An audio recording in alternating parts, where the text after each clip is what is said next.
ಎಲ್ಲರಿಗೂ ನಮಸ್ಕಾರ ವಿದ್ಯಾರ್ಥಿಗಳೇ. ಈ ಒಂದು ಕುವೆಂಪು ವಿಶ್ವವಿದ್ಯಾನಿಲಯದ ಅಂತಿಮ BA ತರಗತಿಯ ಅಂತಿಮ ಸೆಮಿಸ್ಟರ್ನ 8ನೇ ಪತ್ರಿಕೆ ಆದಂಥ ಆಧುನಿಕ ಏಷ್ಯಾ ಇತಿಹಾಸದ 52ನೇ ಅಧಿವೇಶನಕ್ಕೆ ನಿಮಗೆಲ್ಲರಿಗೂ ಸ್ವಾಗತ ವಿದ್ಯಾರ್ಥಿಗಳೇ. ಈ ಅಧಿವೇಶನದಲ್ಲಿ ಒಪೆಕ್ ಆ್ಯಂಡ್ ಆಯಿಲ್ ಡಿಪ್ಲೊಮೆಸಿ ಏನು ಒಂದು ಒಪೆಕ್ ಸ್ಥಾಪನೆ ಆಯಿತು, ಅದರ ಉಗಮ, ಅದರ ಹಿನ್ನೆಲೆ, ಅದರ ಸದಸ್ಯ ರಾಷ್ಟ್ರಗಳ ಬಗ್ಗೆ, ಅದರ ಉದ್ದೇಶ, ಅದರ ಗುರಿಗಳ ಬಗ್ಗೆ ಕಳೆದ ತರಗತಿಯಲ್ಲಿ ನಾವು ತಿಳಿದುಕೊಂಡಿದ್ದು ವಿದ್ಯಾರ್ಥಿಗಳೇ. ಈ ಒಪೆಕ್ ಸ್ಥಾಪನೆಯ ನಂತರ ಜಗತ್ತಿನಲ್ಲಿ ಉದಯವಾದಂತಹ, ಅದಕ್ಕೆ ಸ್ಪರ್ಧೆಯನ್ನು ಹುಡ್ತಕ್ಕಂಥ ಇತರ ಒಂದು ತೈಲ ರಫ್ತು ರಾಷ್ಟ್ರಗಳ ಸಂಘಟನೆ ಒಪೆಕ್ ಪ್ಲಸ್ ಮತ್ತು international organization for energy commission IEC ಇದರ ಒಂದು ಸ್ಥಾಪನೆ ಬಗ್ಗೆ ಮತ್ತು ಈ ಒಂದು ವಿಶ್ವದಲ್ಲಿ ಒಪೆಕ್ ಮತ್ತು ವಿಶ್ವದ ಪ್ರಮುಖ ರಾಷ್ಟ್ರಗಳ ನಡುವಿನ ಒಂದು ಸಂಬಂಧ, ಅದು ಯಾವ ರೀತಿಯಲ್ಲಿ ಒಪೆಕ್ಸ್ ಒಂದು ಜಗತ್ತಿನ ಒಂದು ತೈಲ ಬೆಲೆಗಳ ಮೇಲೆ ತನ್ನ ಪ್ರಭಾವವನ್ನು ಬೀರ್ತಾ ಇದೆ ಎಂಬುದನ್ನು ತಿಳಿದುಕೊಳ್ಳೋಣ ವಿದ್ಯಾರ್ಥಿಗಳೇ. Organization of the petroleum exporting countries OPEC, the Organization of the Petroleum Exporting Countries, is a permanent intergovernmental organization created at the Baghdad Conference in 1960. The basic permanent members by Iran, Iraq, Kuwait, Saudi Arabia and Venezuela. It aims to manage the supply of oil in an effort to set the price of oil in the world market in order to avoid fluctuations that might affect the economies of both producing and purchasing countries. Its headquarters in Vienna, ಆಸ್ಟ್ರಿಯಾದಲ್ಲಿ, ಮೊದಲು ಇದರ ಒಂದು ಸ್ವಿಟ್ಜರ್ಲ್ಯಾಂಡಿನ ಜಿನೇವಾದಲ್ಲಿತ್ತು. As of 2020 OPEC has a total members 14. ಇದರ ಒಂದು ಒಟ್ಟು ಸದಸ್ಯರು 2020ರ ಒಂದು ಪ್ರಕಾರ 14 ಇದೆ. ಇದಕ್ಕೆ ಪ್ರತಿಸ್ಪರ್ಧಿಯಾಗಿರ್ತಕ್ಕಂಥ ಇನ್ನೆರಡು ಅಂತಾರಾಷ್ಟ್ರೀಯ 2 other international energy agencies. OPEC plus, the non-OPEC countries which export crude oil are termed as OPEC plus countries. OPEC plus countries include Azerbaijan, Bahrain, Brunei, Kazakhstan, Malaysia, Mexico, Oman, Russia, South Sudan and Sudan. These countries organized as a OPEC plus. ಅಂದರೆ ಒಪೆಕ್ನಿಂದ ಆಚೆ ಇರತಕ್ಕಂಥ ಇನ್ನುಳಿದಿರತಕ್ಕಂಥ ವಿಶ್ವದ ಪ್ರಮುಖ ತೈಲ ರಫ್ತು ರಾಷ್ಟ್ರಗಳ ಒಂದು ಒಕ್ಕೂಟ ಇದು ಅದಕ್ಕೆ ಸ್ಪರ್ಧೆಯನ್ನು ಕೊಡ್ತಾ ಇರತಕ್ಕಂಥ ತೈಲ ಬೆಲೆಗಳನ್ನು ನಿರ್ಧರಿಸುವಲ್ಲಿ ಈ ಒಪೆಕ್ ಪ್ಲಸ್ನ ಉತ್ಪಾದನೆಯ ಸಾಮರ್ಥ್ಯ, ಅವುಗಳ ರಫ್ತು ಸಾಮರ್ಥ್ಯ ಇದು ಕೂಡ ಪ್ರಮುಖವಾದಂತಹ ಪರಿಣಾಮವನ್ನು ಬೀರ್ತಾ ಇದೆ.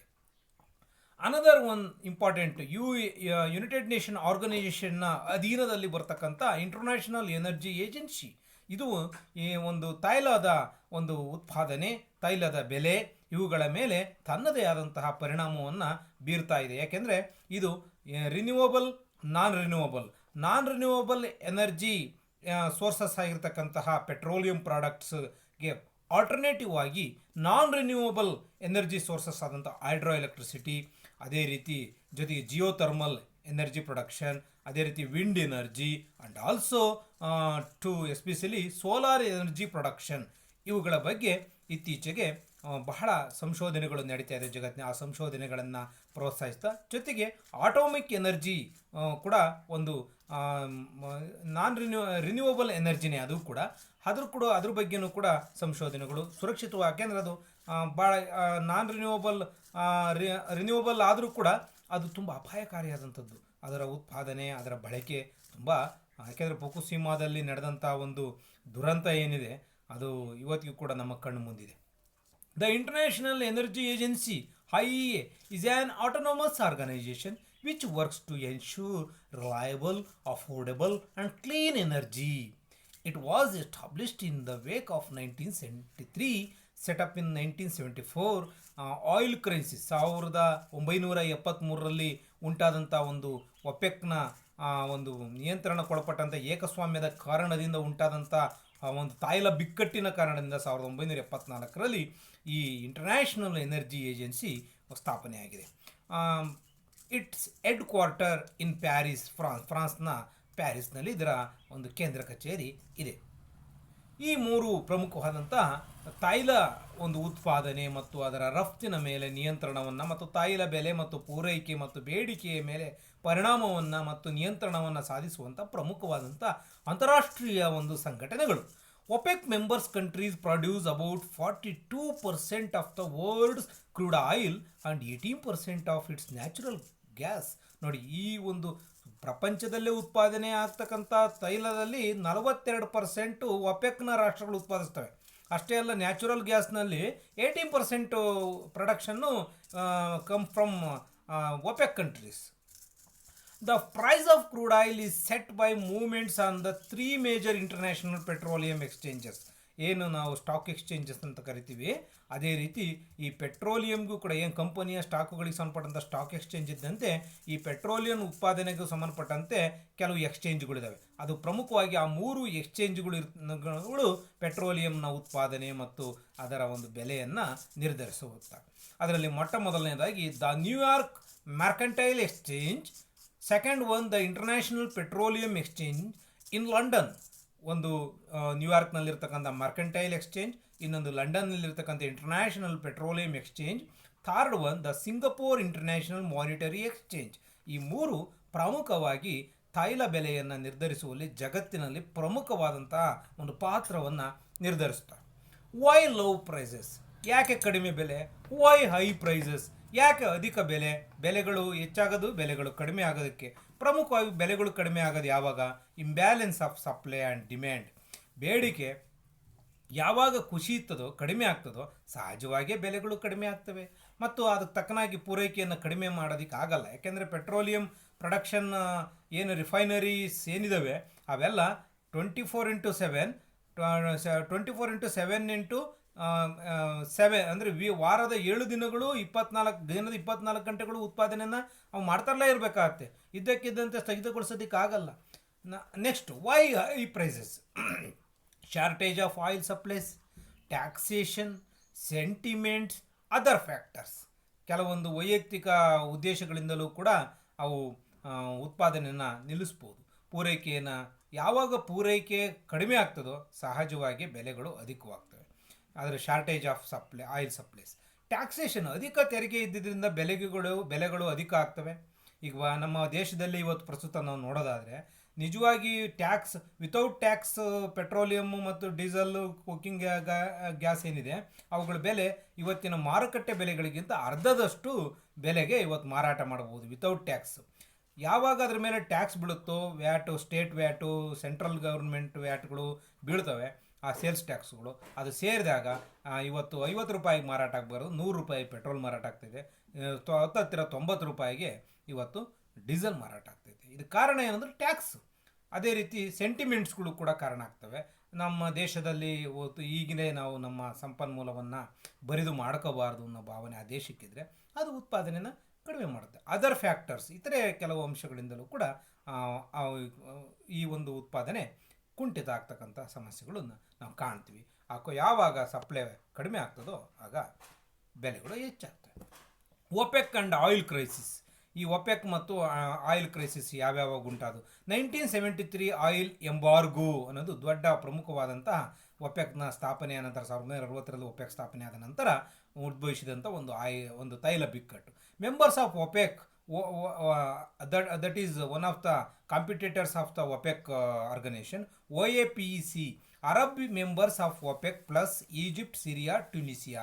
ಒಪೆಕ್ನೊಳಗೆ ಇನ್ನೊಂದು ಸಂಘಟನೆ ಉಟ್ಕೊಂತು, ಅದು OAPEC, Arab members of OPEC plus Egypt, Syria, Tunisia proclaimed an oil embargo. Oil ಉತ್ಪಾದನೆಯನ್ನು ಒಂದು ಕಡಿತಗೊಳಿಸ್ತಕ್ಕಂಥ, ನಿಲ್ಲಿಸ್ತಕ್ಕಂಥ ಒಂದು ಪ್ರಮುಖವಾದಂಥ ಪೂರೈಕೆಯಲ್ಲಿ ಅಡಚಣೆಯನ್ನು ಉಂಟು ಮಾಡ್ತಕ್ಕಂಥ. Prices quadruple from $3.50 to $12 in 1974. ನೋಡಿ, $12 ಇದ್ದಿದ್ದರಿಂದ 4ರಷ್ಟು, 3.50 ಇದ್ದಿದ್ದು 12 ಆಯಿತು ಡಾಲರ್. ನೋಡಿ, ಎಷ್ಟು 4 ಪಟ್ಟು ಜಾಸ್ತಿ ಆಯಿತು. In response to US decision to resupply Israeli military during Yom Kippur ವಾರದಲ್ಲಿ ವಾರ್ ನಡೀತಲಿದ್ದ ಆ ಸಂದರ್ಭದಲ್ಲಿ ಆದಂತಹ ಒಂದು US ನಿರ್ಧಾರಕ್ಕೆ ಪ್ರತಿಯಾಗಿ ಇಂತಹ ಒಂದು ತೀರ್ಮಾನವನ್ನು ಮಾಡಲಾಗ್ತದೆ.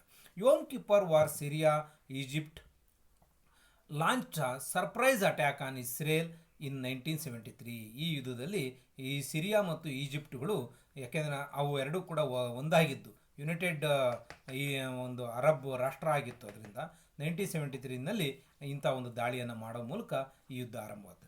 Promise of negotiated settlement between Israel and Syria resulted in removal of embargo. ಆ ಎಂಬಾರ್ಗೋ ತೆಗೆದುಕೊಂಡ ನಂತರ ಮತ್ತೆ ತೈಲ ಬೆಲೆಗಳಲ್ಲಿ ಸಹಜ ಸ್ಥಿತಿಗೆ ಹಿಂದಿರುಗೋದಕ್ಕೆ ಪ್ರಯತ್ನ ಆಗುತ್ತೆ. 1980 oil gluts. Surplus of crude oil caused by falling demand following the 1970s energy crisis. ಅದು ಯುದ್ಧದ ಕಾರಣದಿಂದ ಆದಂಥ ಒಂದು ಆಯಿಲ್ ಎಂಬಾರ್ಗೋ ಆದರೆ ಇದು ಡಿಮ್ಯಾಂಡ್ನ ಕೊರತೆಯ ಕಾರಣದಿಂದ ಉಂಟಾದಂತಹ ಒಂದು ಬೆಲೆಗಳಲ್ಲಿ ಇಳಿತಾ ಇದ್ದು, ಅದು ಬೆಲೆ ಅಧಿಕ ಆಗಿದ್ದು. Oil price from $35 in 1980 fall to below $10 in 1986. ನೋಡಿ, 1980ರಲ್ಲಿ $35 ಇದ್ದಿದ್ದು 1986ರ ಅವಧಿನಲ್ಲಿ ಬರೀ $10ಗೆ ಇಳಿದುಬಿಡ್ತು. Slowed economic activity in industrial activities, reduce demand and over production. ಇದಕ್ಕೆ ಕಾರಣ ಹೆಚ್ಚು ಉತ್ಪಾದನೆ, ಸಪ್ಲೈ ಸೈಡು ಹೆಚ್ಚಾಯಿತು, ಡಿಮ್ಯಾಂಡ್ ಸೈಡು ಅದೇ ರೀತಿ ಎಲಾಸ್ಟಿಕ್ ಆಗಿರಲಿಲ್ಲ, ಡಿಮ್ಯಾಂಡ್ ಹೆಚ್ಚಾಗಲಿಲ್ಲ ಸಪ್ಲೈಗೆ ತಕ್ಕನಾಗಿ. ಅಷ್ಟೇ ಅಲ್ಲ, ಎಕನಾಮಿಗಳು ಕೂಡ ವರ್ಲ್ಡ್ ಎಕನಾಮಿಗಳು ಸ್ಲೋ ಒಂದು ಪ್ರೋಗ್ರೆಸ್ಸನ್ನು ತೋರಿಸಿವು. ಹೀಗಾಗಿ ಇಂಡಸ್ಟ್ರಿಯಲ್ ಆಕ್ಟಿವಿಟೀಸ್ಗಳು ಕೂಡ ಒಂದು ಕಡಿಮೆ ಕುಂಠಿತ ಬೆಳವಣಿಗೆಯನ್ನು ಸಾಧಿಸಿದ್ರಿಂದ ಇಂಥ ಒಂದು ಬೆಳವಣಿಗೆಯನ್ನು ನಾವು ಕಾಣ್ತೀವಿ. Next third one, 1990 Gulf war. War against Iraq in response to Iraq's invasion and annexation of Kuwait. Kuwait ಮೇಲೆ ಸದ್ದಾಮ್ ಹುಸೇನ್ ನೇತೃತ್ವದ ಇರಾಕ್ ದಾಳಿಯನ್ನು ಮಾಡಿದಂಥ ಸಂದರ್ಭದಲ್ಲಿ ಕುವೈತಿನ ಪರವಾಗಿ ಇಂಗ್ಲೆಂಡ್, USA ಅದಕ್ಕೆ ಬೆಂಬಲವಾಗಿ ಮತ್ತು ಇಸ್ರೇಲ್ಗಳು ಅದಕ್ಕೆ ಬೆಂಬಲವಾಗಿ ದಾಳಿಯನ್ನು ಇರಾಕ್ ಮೇಲೆ ಮಾಡಿದ್ರಿಂದ ಇಂಥ ಒಂದು ಗಾಲ್ಫ್ ಯುದ್ಧ ನಡೀತದೆ 1990ನಲ್ಲಿ. Iraq dumped 400 million US gallons of crude oil into the Persian Gulf. ತನ್ನ ಬಳಿ ಇದ್ದಂಥ 400 million US gallons of crude ಆಯಿಲನ್ನು ಪರ್ಷಿಯನ್ ಗಲ್ಫಿಗೆ ಸುರಿದು ಬಿಡ್ತು. ಅದು ದೇಶ ಅಂದರೆ ಇದು ಯಾವುದೇ ದೇಶಕ್ಕೆ ತೈಲ ಪೂರೈಕೆ ಆಗಬಾರ್ದು, ತೈಲ ಪೂರೈಕೆಯನ್ನು ಅಡ್ಡಿಪಡಿಸುವಂಥ ಒಂದು ಅಸ್ತ್ರ ಅದು. ಇದರಿಂದ ಒಂದು ಬೆಲೆಗಳು ಅಧಿಕವಾಗ್ತವೆ, ತೈಲದ ಕೊರತೆ ಆಗ್ತದೆ. Apparent strategic goal was to foil a potential landing of by US marines. ಈ ರೀತಿಯಾದಂಥ ಅಡಚಣೆಯನ್ನು ಮಾಡಿದೆ. Kuwaiti oil fires were caused by Iraqi military forces setting fire to 700 oil wells. 700 ತೈಲ ಬಾವಿಗಳಿಗೆ ಬೆಂಕಿ ಬೀಳುತ್ತೆ ಈ ಕುವೈತ್ನಲ್ಲಿ. ಇದರಿಂದ ಒಂದು ತೈಲ ಉತ್ಪಾದನೆಗೆ ದೊಡ್ಡ ಅಡ್ಡಿಯಾಗಿ ಪೂರೈಕೆಯ ಒಂದು ಸೈಡ್ನಲ್ಲಿ ಕೊರತೆ ಆಗುತ್ತೆ. ಹಾಗಾಗಿ ಬೆಲೆಗಳು ಅಧಿಕ ಆಗ್ತವೆ. ಇದು ಕೂಡ ಗಾಲ್ಫ್ ಯುದ್ಧ ಇಂತಹ ಒಂದು ತೈಲ ಬೆಲೆಗಳ ಅಧಿಕ ಆಗೋದಕ್ಕೆ ಕಾರಣ ಆಗುತ್ತೆ. ಒಪೆಕ್ ಆ್ಯಂಡ್ ಇಂಡಿಯಾ ಮತ್ತು ಒಪೆಕ್ ನಡುವಿನ ಸಂಬಂಧದ ಬಗ್ಗೆ ಸಂಕ್ಷಿಪ್ತವಾಗಿ ತಿಳ್ಕೊಳ್ಳೋಣ. In 2008 OPEC rejected India's call for a price band.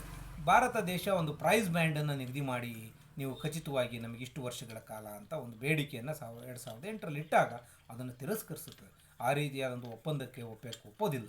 OPEC does not have uniform pricing policy. OPEC ಯಾವತ್ತೂ ಕೂಡ ಅಂತ ಒಂದು ಯೂನಿಫಾರ್ಮ್ ಪ್ರೈಸಿಂಗ್ ಪಾಲಿಸಿನ ಒಪ್ಪೋದಿಲ್ಲ. ತನ್ನ ಹಿತಾಸಕ್ತಿಗಳನ್ನು ಬಲಿಕೊಟ್ಟು ಅದು ಬೇರೆ ದೇಶಗಳ, ಅನ್ಯ ದೇಶಗಳ, ಅದರಲ್ಲೂ ಕೂಡ ಭಾರತದಂತಹ ತೈಲ ಆಮದಿನ ಮೇಲೆ ಹೆಚ್ಚು ಅವಲಂಬಿತವಾಗಿರತಕ್ಕಂಥ ರಾಷ್ಟ್ರಗಳನ್ನು ಅವುಗಳ ನಿಯಂತ್ರಣಕ್ಕೆ ತಾನು ಒಳಪಡೋದನ್ನು ಒಪೆಕ್ ಒಪ್ಪೋದಿಲ್ಲ. India having high current account deficit as it imports 70% of oil it's. Bharat ದೇಶ ಇನ್ ಇಟ್ಸ್ ಡಿಮ್ಯಾಂಡ್, ಭಾರತ ದೇಶ ಅದಕ್ಕೆ ಇರತಕ್ಕಂಥ ಬೇಡಿಕೆಯಲ್ಲಿ 70% ಒಂದು ತೈಲದ ಬೇಡಿಕೆಯನ್ನು ಬರೀ ಆಮದಿನ ಮೂಲಕ ಪೂರೈಸ್ಕೋಬೇಕಾಗಿರುತ್ತೆ. ಇದರಿಂದ ಕರೆಂಟ್ ಅಕೌಂಟ್ ಡಿಫಿಸಿಟ್ ಆಗಿದೆ. ಯಾಕೆಂದರೆ ಭಾರತ ದೇಶ ಎಕ್ಸ್ಚೇಂಜಲ್ಲಿ ಅವರಿಂದ ತರಿಸ್ಕೊಳೋದಕ್ಕೂ ಮತ್ತು ನಾವು ಕೊಡೋದಕ್ಕೂ ಭಾಳಷ್ಟು ವ್ಯತ್ಯಾಸ ಇದೆ. ಅಂದರೆ ನಾವು ಅದಕ್ಕೆ ಪ್ರತಿಯಾಗಿ ಏನು ಅಲ್ಲಿಂದ ನಾವು ತೈಲವನ್ನು ತರಿಸ್ಕೊಳ್ತೀವೋ ಅದಕ್ಕೆ ಪ್ರತಿಯಾಗಿ ನಮ್ಮ ರಫ್ತುಗಳು ಅದಕ್ಕೆ ಆಲ್ಟರ್ನೇಟಿವ್ ಆಗಿ ಆ ಮಟ್ಟಕ್ಕಿಲ್ಲ. ಹಾಗಾಗಿ ಇದರಿಂದ ಕರೆಂಟ್ ಅಕೌಂಟ್ ಡಿಫಿಸಿಟ್ ಆಗುತ್ತೆ. ಇಂಡಿಯಾ ಇರಾನ್ ಪೇಮೆಂಟ್ ಇಶ್ಯೂಗಳು ಕೂಡ ಒಂದು ಬರುತ್ತೆ. ಇದೆಲ್ಲ ಒಪೆಕ್ ಮತ್ತು ಇಂಡಿಯಾ ನಡುವಿನ ಒಂದು ಪ್ರಮುಖವಾದಂತಹ ಸಂಬಂಧವನ್ನು ಸಂಕ್ಷಿಪ್ತವಾಗಿ ನಾವು ಹೇಳ್ಬೋದು. ಒಪೆಕ್ ಆ್ಯಂಡ್ ವರ್ಲ್ಡ್ನಲ್ಲಿ ಒಪೆಕ್ನ ಒಂದು ಪಾತ್ರವನ್ನು ಅದರ ಸದಸ್ಯ ರಾಷ್ಟ್ರಗಳು ಎಷ್ಟು ಪ್ರಮಾಣದ ಒಂದು ಆಯಿಲ್ ರಿಸೋರ್ಸನ್ನು ಇಟ್ಕೊಂಡಿದ್ದಾವೆ ಅನ್ನೋದ್ರ ಮೇಲೆ crude reserves country, crude oil reserves billion barrels. ಅದರಲ್ಲೂ ಕೂಡ ಒಪೆಕ್ನ ಒಂದು ಕಂಟ್ರಿಗಳು ಕ್ರೂಡ್ ಆಯಿಲ್ ರಿಸರ್ವ್ಸನ್ನು ಬಿಲಿಯನ್ ಬ್ಯಾರಲ್ಸಲ್ಲಿ ಎಷ್ಟು ಹೊಂದಿವೆ ನೋಡೋಣ.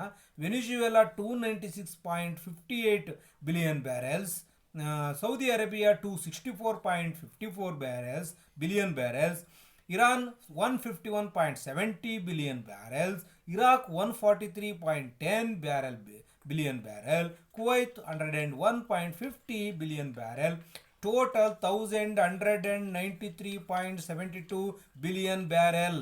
ಇದು ಒಪೆಕ್ ರಾಷ್ಟ್ರಗಳು ಹೊಂದಿರತಕ್ಕಂಥ ಕ್ರೂಡ್ ಆಯಿಲ್ನ ರಿಸರ್ವ್. ಇದು ಅದರಲ್ಲಿ ಪರ್ಸೆಂಟೇಜಲ್ಲಿ ಲೆಕ್ಕ ಹಾಕಿದರೆ ಒಟ್ಟು the percent 1193.72 out of 1467.35 crude reserves are in OPEC members countries.